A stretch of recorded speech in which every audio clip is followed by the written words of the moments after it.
E aí, pessoal, tudo bom? Então, vamos falar desse livrinho aqui sobre o behaviorismo, Skinner. Bom, o Skinner é considerado um dos pais do behaviorismo, né? O behaviorismo é considerado a filosofia da análise do comportamento, é uma das linhas em psicologia, né? Foi uma das mais influentes. E a história do behaviorismo, ela é bastante conturbada, porque o behaviorismo foi o primeiro a tentar analisar o ser humano como se analisava qualquer outra coisa em termos científicos, né? Então era uma experimentação e eu conseguia ver uma cadeia de eventos sucedendo. E isso tirava um pouco a ideia de que se existia a questão da mente, principalmente, né? Ah, eu penso alguma coisa, a mente como um lugar metafísico. O behaviorismo ele ignorava esse tipo de coisa. Ele se atentava ao que podia ser observado. Então ele chamava de comportamento não encoberto, né? Então, o que eu posso observar das pessoas é o que pode ser objeto de análise. E aquilo que eu não posso observar, eu não posso tornar um objeto de análise. Então, como percepção, emoções e tudo mais, porque é uma questão subjetiva. Eu não tenho como avaliar o que acontece dentro da pessoa, como a pessoa está sentindo. Então, o behaviorismo ele se propunha a estudar o comportamento daquilo que podia ser observado. Então, eu colocava um experimento e observava. Só que isso causou muito alvoroço na época, até por conta da desromantização que acontece no ser humano, né? Porque aqui ele trata o ser humano como um outro animal qualquer na evolução, e o próprio comportamento também como uma questão de evolução, né? Uma seleção que ocorre ao longo da história, selecionando esse comportamento porque ele tinha alguma função. Então foi uma história bastante conturbada e o Skinner aí é um dos pais do behaviorismo. E aí, nesse livro, o Skinner ele se propõe a analisar 20 coisas que diziam sobre o behaviorismo que ele acredita serem falsas, porque como o behaviorismo ele analisava o comportamento de uma forma muito técnica e objetiva, as pessoas acreditavam que isso ignorava os sentimentos, a consciência, esse tipo de coisa. E aí aqui no livro ele se propõe justamente a esclarecer isso. Então são 14 capítulos onde ele discorre, tentando esclarecer essas má compreensões que tiveram em relação a algumas questões do behaviorismo. Então eu lerei aqui essas 20 afirmações para vocês terem uma noção do que falavam do behaviorismo, para entender mais ou menos do que ele deve tratar nesse livro, né? Então ele diz aqui, eis como exemplo algumas das coisas comumente ditas sobre o behaviorismo ou a ciência do comportamento que creio que são todas falsas. 1. O behaviorismo ignora a consciência, os sentimentos e os estados mentais. 2. Negligencia os dons inatos e argumenta que todo comportamento é adquirido durante a vida do indivíduo. 3. Apresenta o comportamento simplesmente como um conjunto de respostas a estímulos, descrevendo a pessoa como um autômato, um robô, um fantoche ou uma máquina. 4. Não tenta explicar os processos cognitivos. 5. Não considera as intenções ou os propósitos. 6. Não consegue explicar as realizações criativas na arte, por exemplo, ou na música, na literatura, na ciência ou na matemática. 7. Não atribui qualquer papel ao eu ou à consciência do eu. 8. É necessariamente superficial e não consegue lidar com as profundezas da mente ou da personalidade. 9. Limita-se à previsão e ao controle do comportamento e não apreende o ser ou a natureza essencial do homem. 10. Trabalha com animais, particularmente com ratos brancos, mas não com pessoas, e sua visão do comportamento humano atém-se, por isso, àqueles traços que os seres humanos e os animais têm em comum. 11. Seus resultados, obtidos nas condições controladas de laboratório, não podem ser reproduzidos na vida diária, e aquilo que ele tem a dizer acerca do comportamento humano no mundo mais amplo torna-se, por isso, uma metaciência não comprovada. 12. Ele é super simplista e ingênuo, e seus fatos são ou triviais ou já bem conhecidos. 13. Cultua os métodos da ciência, mas não é científico. Limita-se a emular as ciências. 14. Suas realizações tecnológicas poderiam ter sido obtidas pelo uso do senso comum. 15. Se suas alegações são válidas, devem aplicar-se ao próprio cientista behaviorista e, sendo assim, este diz apenas aquilo que foi condicionado a dizer e não pode ser verdadeiro. 16. Desumaniza o homem, é redutor e destrói o homem enquanto homem.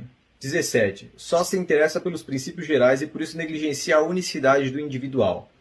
18. É necessariamente antidemocrático porque a relação entre o experimentador e o sujeito é de manipulação e seus resultados podem, por essa razão, ser usados pelos ditadores e não pelos homens de boa vontade. 19. Encara as ideias abstratas, tais como moralidade ou justiça, como ficções. 20. É indiferente ao calor e à riqueza da vida humana, e é incompatível com a criação e o gozo da arte, da música, da literatura e com o amor ao próximo. Então essas 20 afirmações são coisas que as pessoas diziam sobre o behaviorismo, algumas ainda dizem, e aqui no livro então ele se propõe, ao longo de 14 capítulos, explicar algumas coisas do behaviorismo que tenta elucidar essas 20 questões que ele acredita serem falsas. Eu lerei aqui os capítulos só para vocês terem uma ideia do que ele acaba falando em cada capítulo, né? As causas do comportamento, no capítulo 1. 2. O mundo dentro da pele. 3. Comportamento inato. 4. O comportamento operante. 5. O perceber. 6. O comportamento verbal. 7. O pensar. 8. Causas e razões. 9. O conhecer. 10. O mundo interior da motivação e da emoção. 11. O eu e os outros. 12. A questão do controle. 13. O que há dentro da pele. E 14. Recapitulando. E aí, ao longo dos 13 primeiros capítulos, ele discorre sobre esses temas, e no capítulo 14, que é o último, é o Recapitulando, onde ele de fato pega as afirmações que as pessoas faziam sobre o behaviorismo e ele escreve como se fosse uma pequena resposta, esclarecendo por que aquilo esteja errado, com base em tudo o que foi escrito ao longo dos outros capítulos. Bom, eu sou muito adepto do behaviorismo, até porque a principal linha utilizada em etologia, que é a ciência do comportamento animal, né, todos os outros animais que nós estudamos, nós utilizamos muito do behaviorismo, da análise do comportamento. Como eu já trabalhei com cães, eu já tinha algum contato com o trabalho do Skinner nessa época, mas nunca tinha lido as questões técnicas, né, os livros dele. Esse livro aqui não é exatamente explicando o que é o behaviorismo, mas é esclarecendo algumas confusões, né? O principal livro do Skinner sobre comportamento é esse aqui, que é o Ciência e Comportamento Humano. Isso aqui é um livro técnico, é um livro mais complicado de ler, em muitos trechos assim ele fica bastante prolixo. É um livro pesado, mas é o principal trabalho do Skinner e quem quer entender de análise do comportamento é isso aqui. Eu gosto bastante porque o nível de detalhamento e descrição que ele dá do comportamento é uma coisa muito aprofundada, né? Um nível de detalhamento muito grande. Eu fiquei bastante impressionado com a forma como ele descreve a cadeia de comportamentos. Então, a introdução, assim, para quem quer entender o que é o behaviorismo, a análise do comportamento mesmo da parte do Skinner, é esse livro aqui. Esse livro aqui, ele é mais para explicar algumas pequenas questões. Para quem nunca teve contato com Skinner, dá para ler esse livro aqui e pegar algumas ideias, mas talvez fique um pouco perdido por não entender assim, bom, por que ele está falando disso aqui? O que ele está tentando esclarecer? Nesse caso, precisaria entender o que é o behaviorismo de fato, ou de repente até mesmo a história, né, as complicações que existiram na época, para entender um pouco melhor esse livro. Eu gosto muito do jeito que o Skinner escreve. Esse livro aqui é uma leitura muito mais tranquila do que esse outro aqui, tá? Mas uma coisa muito bacana do Skinner é porque ele reconhece as próprias limitações. Nesse livro aqui ele fala bastante disso. Uma das questões de que ele analisava o comportamento que não é encoberto, né? O encoberto é, por exemplo, assim, quando eu estou pensando quieto, vocês não conseguem saber o que eu estou pensando.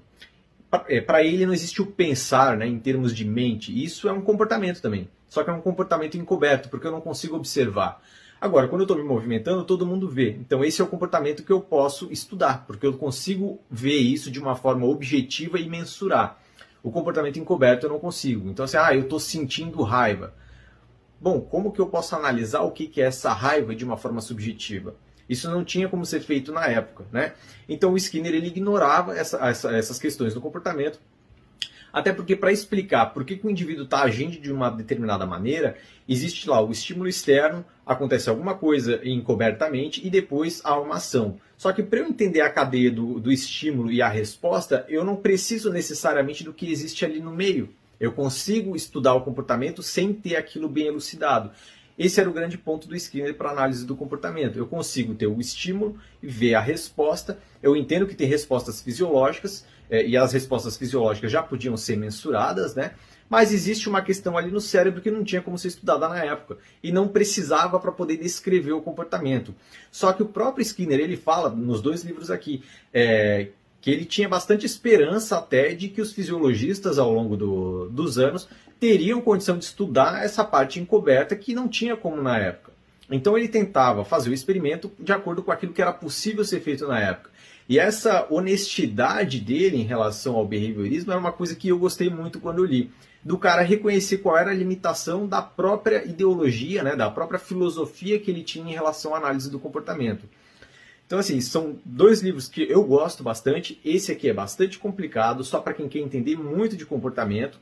Mas esse aqui é um livrinho que, para quem quer ter alguma ideia do que é o behaviorismo, algumas questões, eu sugiro bastante. Então, fica aí a recomendação para vocês.